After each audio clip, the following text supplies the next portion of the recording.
Welcome, everyone. My name is Nina Benoit, and I'm the Director of Sustainability at Brightest and host of the AI Sustainability podcast. For first-time listeners, this podcast talks about all things related to artificial intelligence and sustainability, exploring how AI can have a positive impact on our planet and our people, and what potential limitations or risks we need to be aware of. Today, I'm thrilled to welcome Scot Bryson, founder of Orbital Farm and general partner at Impactful Capital. Scot is a visionary entrepreneur working at the cutting edge of climate innovation. One of the most exciting areas he's been working is how we can reuse waste heat from data centers to power real-world climate solutions. From growing tomatoes and greenhouse gases to supporting water desalination, direct air capture, and thermal energy networks. So, Scot, thank you so much for being here. I'm really looking forward to this conversation. Could you please tell us why data centers release so much heat and why is this such an untapped resource? Yeah, thanks very much for having me. So data centers use electrons, run them through processors and hard drives and circuitry, and this derives our processing for enabling this video conversation, for example, or for you watching the video at home. The electrons move around on the circuit board and they get converted, that energy gets converted into heat. And so if you feel your computer, it's pretty warm. And so a data center, which is what stores all the information on the internet and for processing and the network and our ability to connect internationally, this is just a building filled with computers that are producing all of this heat. So it essentially converts about 100% of that electricity into heat. And it actually produces a little bit more because in the building, we've also got lights and you've also got humans walking around and other things that are in there that are generating heat. Now, the data centers don't always work at 100% capacity. Sometimes they're working at 80% or 90% capacity. So in those times, it obviously produces a little bit less. But on a majority, it's basically, if you look at a 100 megawatt data center, it's outputting 90 to 100 megawatts of heat every hour. Now, the way that we reject that heat is we run that into large radiators to radiate that heat out into the atmosphere or into the air around the building, or into evaporators that then they use water to evaporate to drive some of that cooling. But essentially, these big facilities, which are technically more efficient at doing this process as in a large centralized location than many computers with tens of thousands of computers all over, because you're really able to derive a lot more efficiencies. But it still means you've got a high concentration of heat production. That makes a lot of sense. And so in our last conversation, you given this great example of growing tomatoes in a greenhouse using heat from nearby data centers. So can you walk us through how this works and why it's such a powerful mode? Yeah. So I think greenhouses are a great example. They are not the perfect and they are not the only solution to utilizing the heat from a data center. But they're a really great one because it really derives a lot of ecosystem benefits. Ecosystem being greenhouses, certainly in northern climates, need cooling during the daytime, especially in the summertime, but they also need heat in the evening time. And they need heat certainly through the winter months. And the heat requirement is derived because you want a consistent temperature for growing plants. And so whether that's tomatoes or eggplants or cucumbers or peppers or strawberries, you want that consistent temperature and the ability to be able to derive that heat. Currently, we do with burning natural gas. There are a few greenhouses that are using wood burning systems or biomass burning systems, but the majority of them utilize burning natural gas to be able to provide this heating requirement for the facilities. They also have boilers that then also produce CO2 for enriching the carbon dioxide in the atmosphere of the greenhouses. And so these processes are highly carbon intensive. They're smaller scale boilers, 3-4 megawatt scale in size, and they have typically multiples. So last week I was visiting a large greenhouse. It was 25 acres and had a 48 acre greenhouse across the road that they were also servicing. They have 5 boilers that are more than 3 megawatts each. And they have 4 combined heat and power generators, similar size. And they run these. And during the winter months, all of them are going at full tilt. During the summer months, they have 1 or 2 of them operating for evening and keeping that. And so the conditions inside a greenhouse, you want your plants somewhere in the 20 to 30 degrees Celsius range. And when you look at the heat coming off of a data center, getting between 30 and upwards of 80 degrees Celsius coming off of these systems. So you've got a really good match from the temperature that they need and the temperature the plants need that are associated with the temperature that the computers and servers are processing. In large in part, getting heat and moving heat from one place to the next, this is really where the challenge is. Now, we're not taking all the same air molecules that are moving around inside the servers and just pushing that air into a greenhouse. You use heat exchangers. And so that heat gets put into water. That water gets moved from one place to the next, whether that's going to an evaporator or a radiator, or you could choose to move that heat into the building beside you, or the greenhouse beside you, or down the road, if that's the case, or into a thermal network. And so these integrations really match really well. Where it does begin to fall short is the consistency of when that heat demand is needed and the quantity of what that heat is. But it's profound. Like the capabilities of the heat just from a single data center can really support literally hundreds of acres of greenhouses from a single data center. And so when you think about how do we develop our infrastructure for the digital economy, it really heavily relies on the backbone or the underpinning layer, which is our data center systems. And what service are they providing to society? This is a really important question. This is an important question for the next century of time when we're going to be utilizing these sites and facilities. Certainly the servers are going to change in and out. The fundamental fact is it will still be converting electricity to heat. We will derive more value out of that. We will continue to utilize digital and data services more and more in the future, and it will still continue to output heat.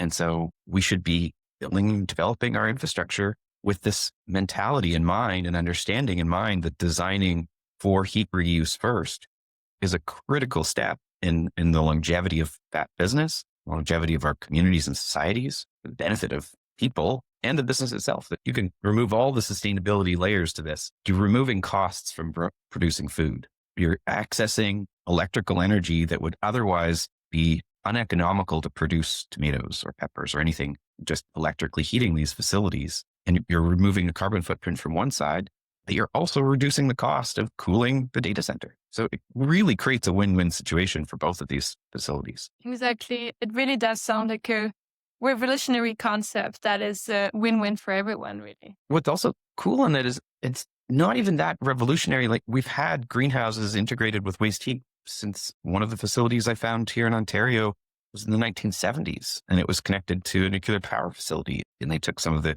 excess steam that was being produced and they piped it a couple kilometers and a half. And that's powered a tomato greenhouse since the 1970s. Now a cannabis greenhouse since that became legal a few years ago. But it seems like a revolutionary idea, but it's really an old idea. And it's really quite logical when you think about all waste. All circular economy systems are very much like this, where we look at a problem and say, we're operating this thing and it's producing this big waste stream, which is a big problem. It's just the fact that we're not allocating resources, capital, and customers to be able to utilize those. And that's really the work of the circular industrial economy is that part. That makes a lot of sense. So beyond food, which of course is a great application, you've also talked about reusing this heat for desalination, carbon capture, or even powering local energy networks. So which of these applications do you think has the most potential for scale in the next few years? So I think greenhouses are easy in a lot of different locations, but they also require other things. So I mentioned CO2. Part of the reason that greenhouse will even continue to run one of their boilers is not even for producing heat, but just to produce the CO2 to enrich the atmosphere in the greenhouse. That is one way of burning natural gas or burning propane to be able to do that. But we don't want to continue optimizing our system and continuing to use fossil fuels. And so you can use low-grade heat below 120 degrees Celsius to be able to cycle amine in a carbon capture system, for example, or other types of sorbents that absorb the CO2 at a lower temperature. You heat them to a temperature a little above 100 degrees Celsius, and then it releases that CO2 and it's ready to absorb CO2 again. And so you can take lower grade heat from 30 to 60 degrees Celsius and grade that to 100, 115 Celsius quite easily with industrial heat pump systems. And now for a very small amount of energy, you can derive and make the carbon capture system much more economically viable. And so now you can use that heat to drive carbon capture, and you can use that to provide CO2 into a greenhouse or provide CO2 into from other CO2 sources, say like an ethanol power plant or an ethanol production facility or a large distiller. And so you're able to capture atmospheric derived carbon molecules, and you're able to then capture that and purify that stream and put that into something like CO2 pipeline or into CO2 utilization technologies. But by using this low grade heat, you're able to significantly reduce the cost of operating those types of systems. If you pair this together with a thermal energy network, there are heat networks that are operating with steam pipes, but the newer, more advanced systems are working with just warm degree temperature water. 30, 60 degrees Celsius water is sufficient to then drive industrial heat pumps in buildings, in homes, in communities, or tie other industrial processes like pulp and paper or paper recycling. You need to dry all the wet pulp in order to make that happen. You need to dry biomass if you're going to put it into something. You need to run it into anaerobic digestion systems, and that keeping anaerobic digesters and producing renewable natural gas, they like to operate at very consistent temperatures. 30, 35 degrees Celsius is great temperature that these microbes thrive in, and they increase their production rate.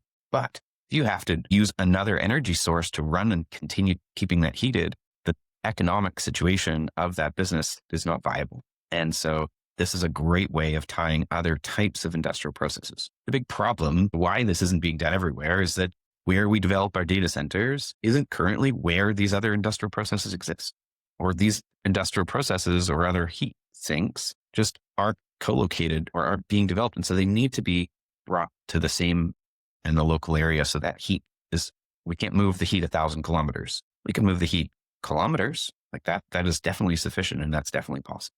But we need that type of infrastructure implemented in many more places. Another topic that is important to talk about today is also the Toronto Climate Week, which is around the corner. So what would you say your goals are for the event, and how do you plan to put heat reuse and the broader conversation around infrastructure, circularity on the agenda? Great question. Toronto Climate Week is our first week, organized Climate Week in Toronto.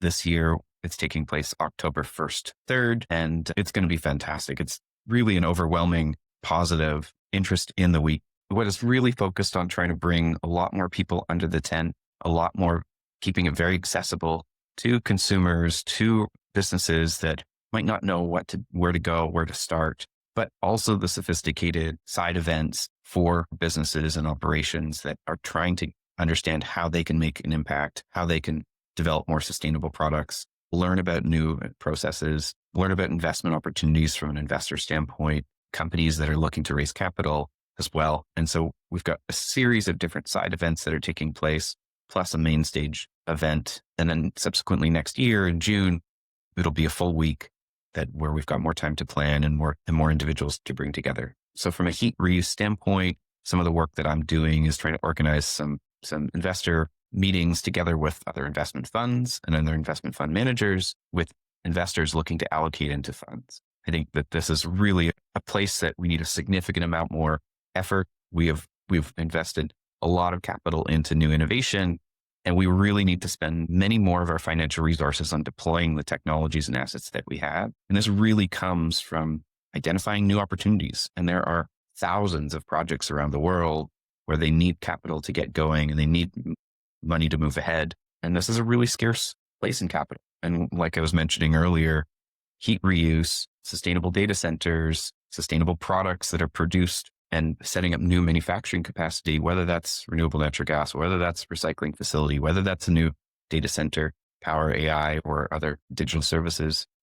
These need catalysts. These need capital to move from hey, that's a good idea, to, hey, now we're digging shovels in the ground, construction loans issued. It's a really critical juncture. That's a huge amount of missing capital in the world. That's where I'm really trying to push pressure on to bring awareness to that, bring investors around the table that are interested in this. And I think it's really the most profound amount of impact. We care about climate, we care about time and how fast we deploy things to displace the use of fossil fuels in other places. This is the most critical piece. Absolutely. And I think it's very exciting to see this event coming together. So good luck with the preparation for sure. And Thank so you. finally, for anyone listening who wants to support or explore this space, whether they're in AI, sustainability, or urban planning, what advice would you give them? Yeah, it's a good question. I think the most profound impact that somebody can have is the company that they work at. I think individual action is critical and important, and you should take steps in your life to improve your own individual footprint. But the impact that we really have and the need that we have in the market is companies' interest. So whether that is the company that you're working at and products that they're procuring, the waste streams that you're currently producing, the energy sources that are driving your systems, the partners you work with and your clients and what their interests are. I think that the individual action that people can take is really at your company level and digging in, because there are so few humans that actually do the work to understand where some of these gaps and challenges are. Take a look at the reports that you're doing at your annual report from your company or your quarterly report. Speak with people that are working in sustainability at your organization and ask what help they need. I can guarantee you they need help. They might not know exactly what it is, but the more that you're digging in, the more that you're trying to drive that forward, that's the biggest thing. And I'll tie this back to the heat reuse side of things. So in this example, we have, I think 8,000, I've seen 8,500, but I've also seen 11,000 data centers. So somewhere in that thousands of data centers around the world that are currently existing. And the scale that we're building is 4 times as many compute that we're going to need over the next decade in this space. So we have a huge amount of growth that's happening at the moment. Almost none of these facilities, there's maybe 100 facilities that are reusing their heat around the world. So there's a profound opportunity to develop assets and businesses that could utilize that waste heat from the existing facilities, let alone the brand new ones. The only way that's going to get catalyzed is it's going to have businesses that have customers that are needing to build a new manufacturing facility and that are prioritizing sustainability in doing that. And so if you're a company and your company uses natural gas, prioritizing purchasing renewable natural gas and providing that purchase agreement to renewable natural gas provider utilizes building a new facility. And if we can identify places where they can do it more efficiently, or if you are an AI company and you're using procurement, and you're using storage, go and procure your services and prioritize your services from AI service providers, storage service providers, compute service providers that take both the heat reuse or the power. Certainly the efficiency is critical. How much their water they're actually utilizing. This is a great metric to understand and watch. And that will drive this action that provides the customer incentive and the investor signals to invest in these types of assets. And that's how we start to build and catalyze significant sustainability. And I just want to leave one other thought from an individual action standpoint or community standpoint. The way that we choose to enable what infrastructure gets built in our communities, we can approach from 2 different angles. There's always a carrot and a stick approach. And the carrot approach is customer agreements, faster permitting, dedicated zones and areas for these types of infrastructure, community support to build thermal energy networks, government support to be able to underwrite bonds and produce lower interest capital to support sustainable infrastructure assets. These are the carrots that I think are the most powerful mechanisms for change, especially in a situation like we're discussing here, where it really does create ecosystem benefits, not just feel good, not just signaling type of things. This is a real business opportunity. The stick side of things is policy that forces and mandates that. And that can align things. It can force, and maybe we do need some more enforcement than currently exists. And I think Germany is leading in the world from this standpoint in requiring data centers to be utilizing their rejected heat. But I strongly believe in the carrot side of things because of the benefits that this really provides. So getting involved in that standpoint, if you're part of these organizations, helping to facilitate that, I think that this is the way that we're going to build a community I want to live in has more local and fresh food. Community I want to live in has more sustainable energy to heat our homes or buildings. Yeah, that's a really good way to put it. And I think we can really benefit from that, definitely. Scot, thank you so much for this conversation. It has been really eye-opening and inspiring. So thank you so much for joining this podcast and sharing your thought on how we can really completely rethink what we see as a problem right now in the case of data centers heat and turn it into a solution. Thank you so much, Nina. To everyone tuning in, if this episode sparked ideas or curiosity, don't hesitate to share it or connect with us on LinkedIn. My name is Nina Benoit, and this is the AI Sustainability Podcast. See you next time.